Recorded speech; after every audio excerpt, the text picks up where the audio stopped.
Well, thank you for joining me today, Alex. This is Russ from defendmybusiness.com, powered by Disruption.io, to do our vendor series, starting with Esentire. We've got Alex from Esentire here to discuss, a lot about Esentire, what they do, how they do it, as well as why they work with us at defendmybusiness.com and other companies to provide access to their services through their trusted agents. So really, Esentire handles the cybersecurity side of the business, but defendmybusiness.com, we're all about supporting you in every aspect of the business that we can, which is physical security, which we can help you with, connectivity, mobility, voice, really anything that you use to run your business. We have something for you to either help protect your business or help you operate efficiently, cost savings, whatever the case may be.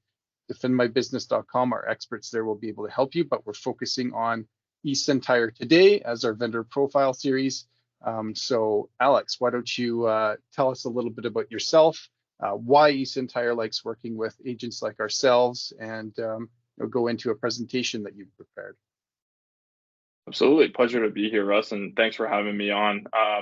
I've been with Esentire for just over 5 years now. We're a Canadian-based cybersecurity firm, about 600 employees, over 2,000 customers globally, and we've been in business since 2001. So kind of dinosaurs as far as the cybersecurity space goes, I suppose. We love working with companies like Disruption.io because we are specialists in cybersecurity, but we don't provide things like mobility and voice, and so we can cover that aspect of the business, knowing that Disruption is going to be able to assist with the remaining parts and ultimately cover everybody's business needs, right? Yeah, absolutely. And that's where we step in as the experts for your business. We will connect you with either Alex or somebody from his team globally. We'll have somebody support you from Esentire, but our team is going to be asking all kinds of questions about physical security or connectivity that all tie into Esentire. So once we've done the introduction, we can step back and assess all those other aspects of your business as well. Absolutely. So I think as far as cybersecurity goes, and as far as the industry, I suppose as a whole, it can be a difficult thing for businesses to tackle, right? There are so many different aspects to cybersecurity, and there are so many different changing compliance guidelines that oftentimes it's something that companies struggle with, right? And Absolutely. I think that that's something that we were essentially designed for, is small and mid-sized businesses that don't have the resources and the backings of major companies to have big security teams. What's the solution for them, right? It's not to just have one person, or multiple people that are looking at alerts and not really knowing how to navigate them.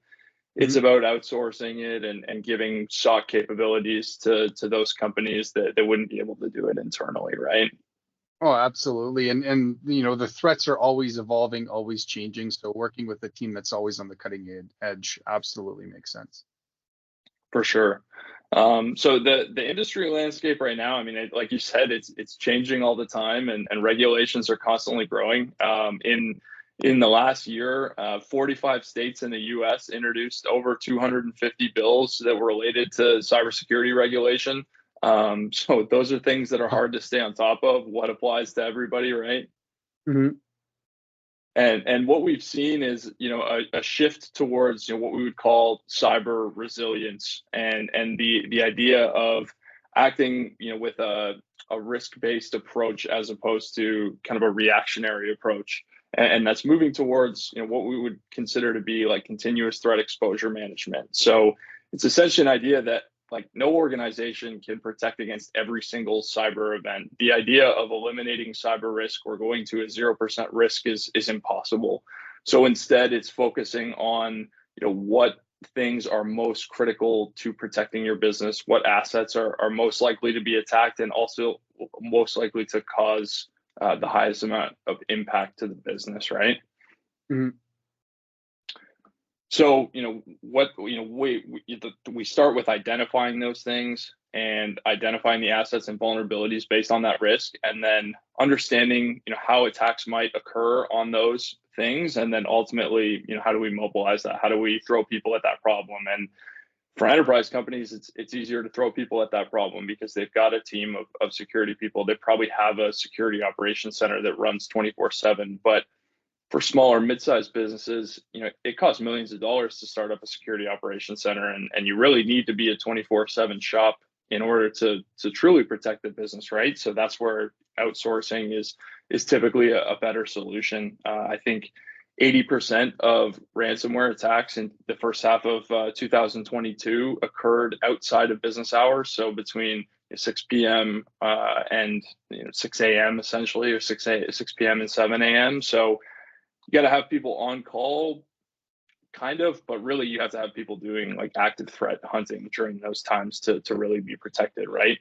And as we move in the current state, we're all being tasked to do more with less, and it's really hard to do that with cybersecurity. Absolutely.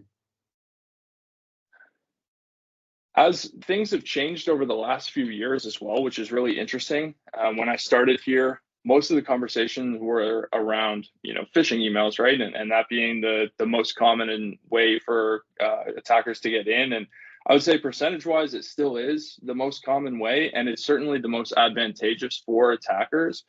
But they're getting more sophisticated and smarter on those things because attackers know that organizations have focused on doing phishing and security awareness training, right, and trying to educate the users. So they had to find and are continuing to find different ways to attack businesses. What we've seen is that what's called drive-by social engineering attacks have become a more common way to victimize businesses.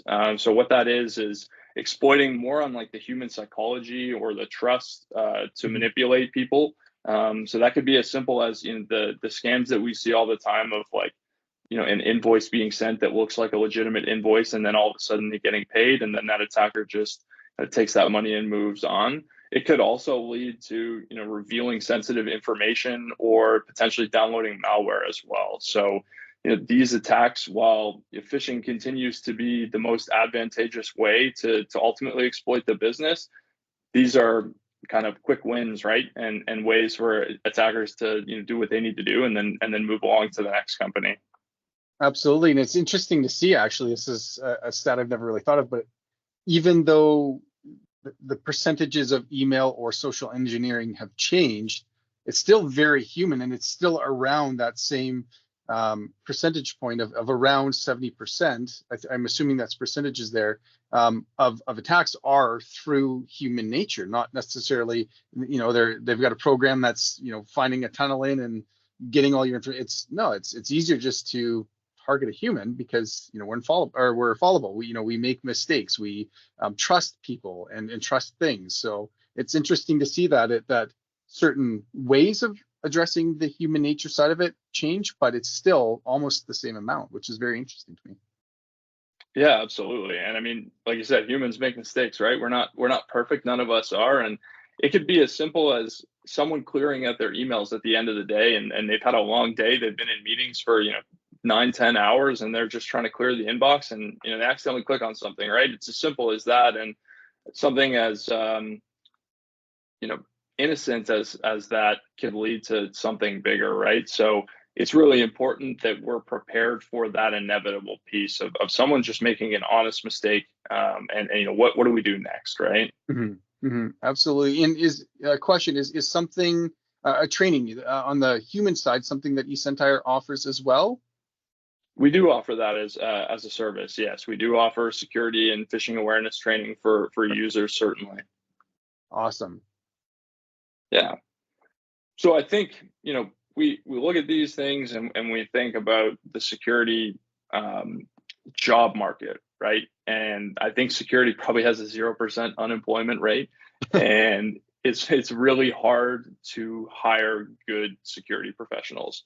And the thing with security professionals that's interesting is that they're not motivated financially 100%.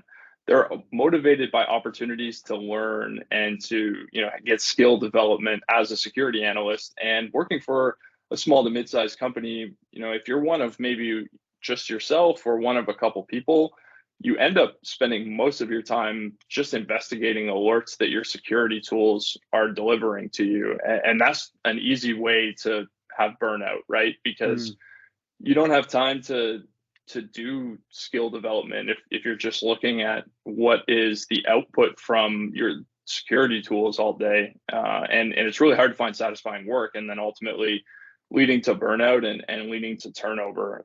Organizations like ours, where we have security operations center here, and ours is designed to prevent burnout, it's a better job environment for a security professional that's looking to learn, because they're going to see all different types of attacks across our customer base all the time, right? It's going to keep them on their toes. It's going to keep them, learning and finding new ways to prevent these things and identify these things.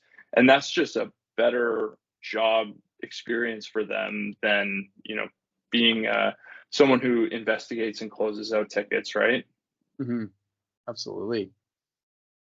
So it's even harder than it has been for organizations to find these people, right? And while they aren't financially motivated, their going rate for security analysts is quite high, and so oftentimes, one single FTE can be, all the budget for security for an entire year for an organization, right? Yeah. Absolutely, as opposed to having a team behind you, experts that are always up to date, learning, going through, preventing that burnout, and always providing that constant education, as opposed to just being reactionary and being proactive. So it absolutely makes sense for a business that's looking for a solution, whether it's FTE or somebody else, and like yourselves, and hiring the Esentire to say, look, we can allocate the budget over here, but we know we're covered by a team as opposed to that single employee. So that's great. For sure, absolutely. So, I mean, from our perspective, and what we deliver is exactly that, right? We deliver that team, that long history of processes, and that big group of people that are able to do the end-to-end threat detection and response on behalf of our customers. So it's really important, when you're looking at cybersecurity vendors from a services perspective, that you understand everything that is in scope for what their responsibilities are, right? Mm-hmm. There's a lot of noise in the security services market, I would say, and there are a lot of companies that do managed detection and response, or have a facet of their business that does it, but there are different categories within there. I think there's a category of cybersecurity services that is heavily alert driven. They might do some initial detection, maybe a little bit of alert triage, but Mm-hmm. chances are they're probably relying on a SIM tool to do that.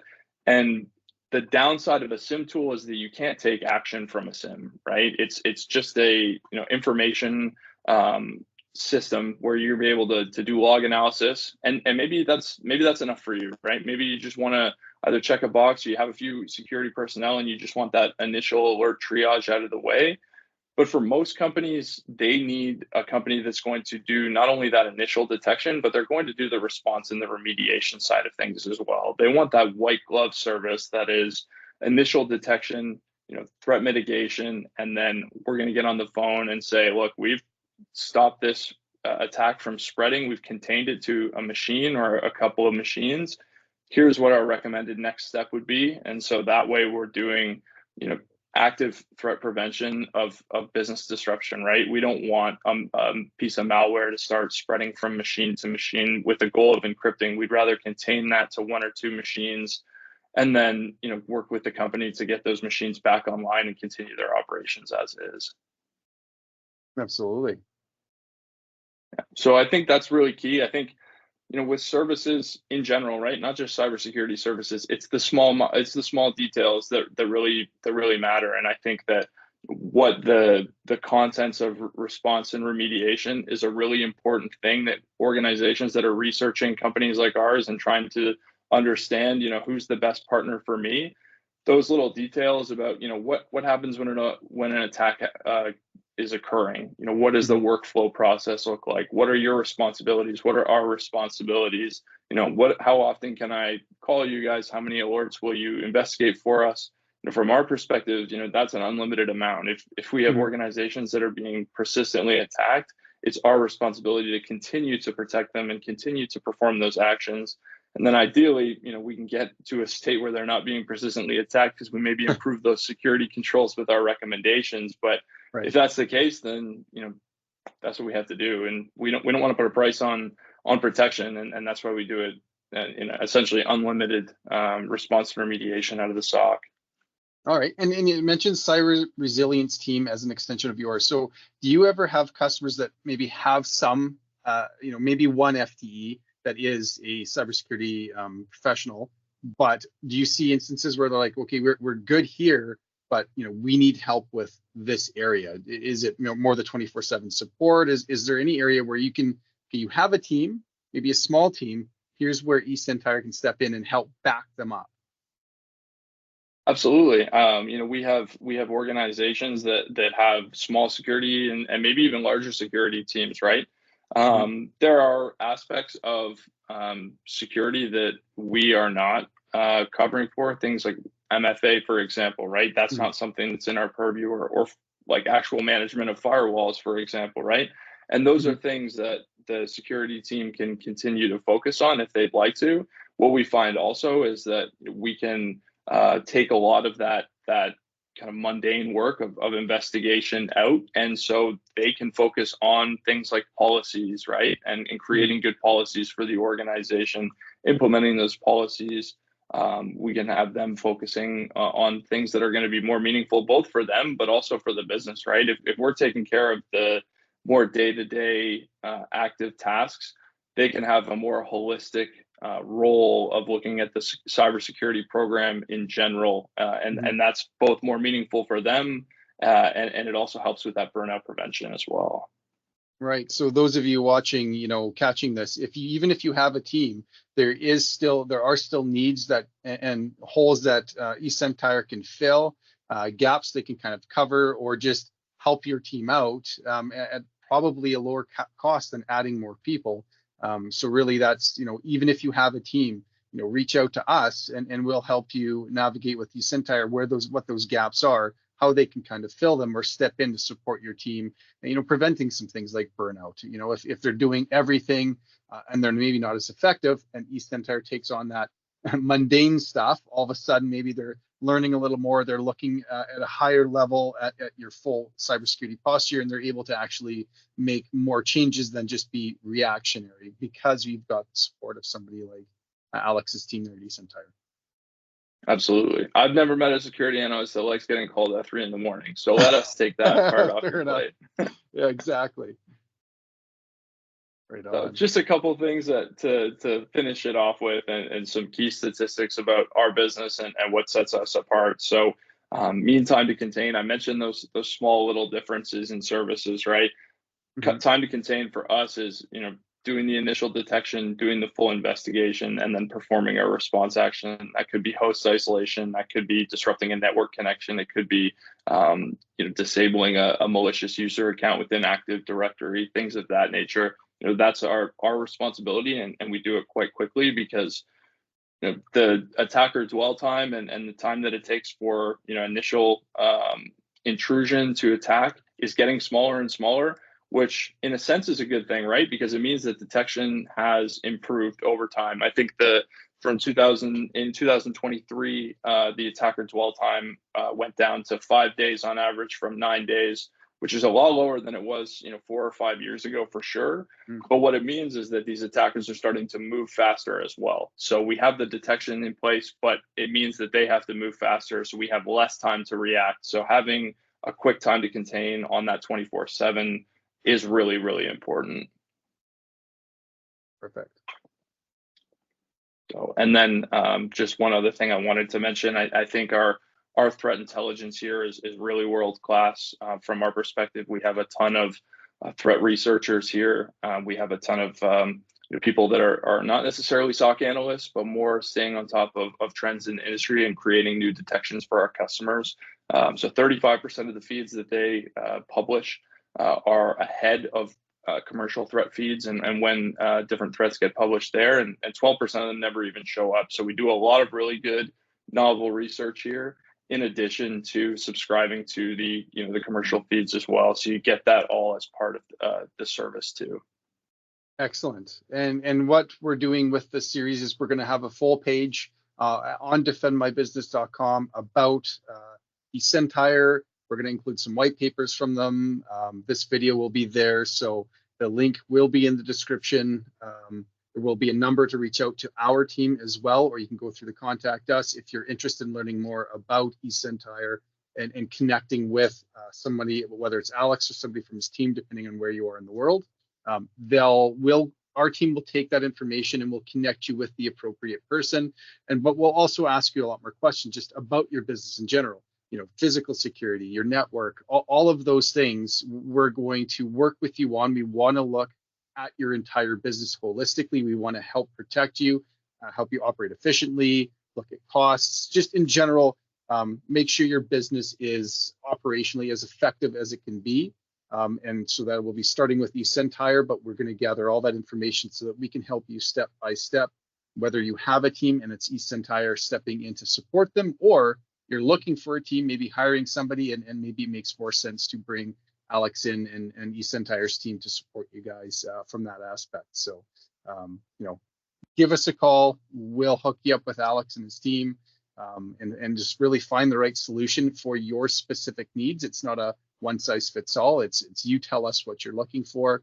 We're going to ask the questions, and then we're going to make sure we get you the right fit, the right cost, all of that fun stuff. So trust our team of experts. Reach out to us. We're here for you to help your business, and we've got full support from Alex as they work through channel defendmybusiness.com, powered by Disruption.io. We're global. We can help you out anywhere. It doesn't matter. Just reach out. Excellent. Well, thank you for having me on, Russ, and really Appreciate looking it, forward Alex. to chatting with everybody. Absolutely. Thanks for your time, and we'll look forward to connecting with you in the future here. Maybe we'll do another video on maybe some specific topics down the road. That sounds great. All right. Thanks, guys. Thank you. Perfect. All right. Awesome. I will stop the recording. And then if